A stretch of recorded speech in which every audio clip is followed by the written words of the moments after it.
আসসালামু আলাইকুম প্রিয় এসএসসি 26 ব্যাচ স্টুডেন্টরা। তো তোমাদের এসএসসি পরীক্ষার রেজাল্ট কেন প্রকাশের সময় বিস্তৃত নথিতে নেওয়া হয়েছে এবং অনেক শিক্ষক দাবি করছেন যে এবার রেজাল্ট খুব খারাপ হয়েছে আর প্রশ্ন উঠেছে গ্রেস মার্ক দেওয়া হবে কিনা।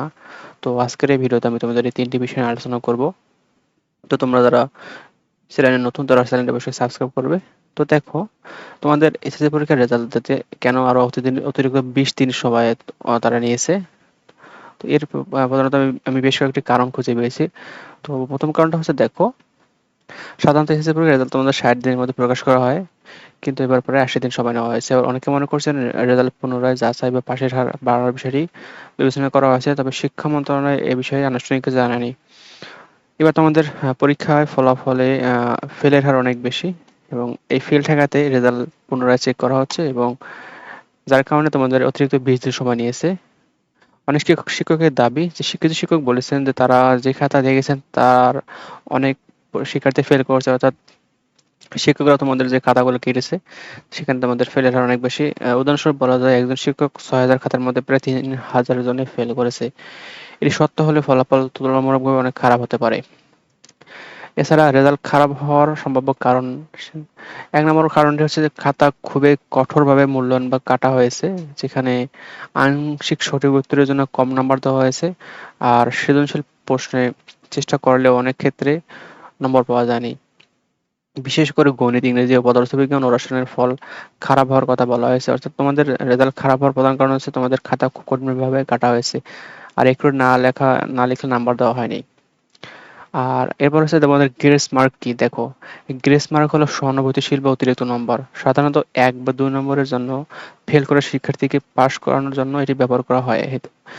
এর উদ্দেশ্য হলো মূলত অল্প নম্বরের কারণে একটি বছর নষ্ট না হওয়া শিক্ষার্থীকে বাঁচানো। অর্থাৎ ধরো কোনো শিক্ষার্থী 32 পেয়েছে, তাকে 1 নাম্বার দিয়ে 33 করে পাস করে দেওয়া হয়।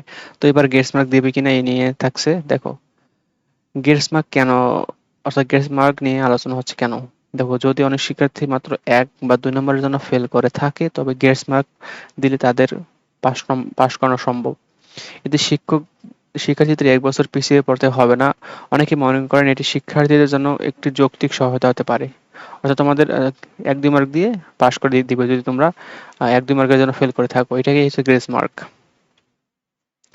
আর গ্রেস মার্ক দিলে কি সুবিধা হতে পারে, দেখো, অনেক শিক্ষার্থীর জীবনও বাঁচবে, ঝরে পড়ার সংখ্যা কমবে এবং ভবিষ্যতে উচ্চশিক্ষা বা চাকরির সুযোগ হারানোর ঝুঁকি কমবে এবং মানসিক চাপও কমে যাবে। অর্থাৎ দেখো, অনেকে চিন্তা ভাবনা করছে যে এসএসসির পর কোথাও চাকরি বাকরি করবে, আর গ্রেস মার্ক যদি দেয় তাহলে তোমাদের সেই ক্ষেত্রে অনেক সুবিধা হবে এবং তোমাদের পাস মার্কটা চলে আসবে। তো গুরুত্বপূর্ণ বাস্তবতা কি, এখন পর্যন্ত শিক্ষা বোর্ড বা শিক্ষা মন্ত্রণালয় গ্রেস মার্ক সম্পর্কে কোনো আনুষ্ঠানিক ঘোষণা দেয়নি। তাই গ্রেস মার্ক দেওয়া হবে কিনা তা নিশ্চিতভাবে বলা যাচ্ছে না। সামাজিক যোগাযোগ মাধ্যমগুলো বিভিন্ন দাবি ও আলোচনা থাকলেও সেগুলো যাচাই করা দেখা জরুরি। তো আমি শেষ একটা কথা বলতে চাই, যে অতিরিক্ত সময় নেওয়া এবং রেজাল্ট খারাপ হওয়ার দাবির কারণে গ্রেস মার্ক নিয়ে আলোচনা বাড়ছে। অনেকের মতে 1 বা 2 নম্বরের জন্য একটি বছর নষ্ট হওয়া উচিত নয়। তবে চূড়ান্ত সিদ্ধান্ত শিক্ষা বোর্ড ও শিক্ষা মন্ত্রণালয় আনুষ্ঠানিকভাবে যখন বলবে তখনই সেটা বাস্তবায়ন হবে। তো ভিডিওটি এই পর্যন্ত। ধন্যবাদ সবাইকে।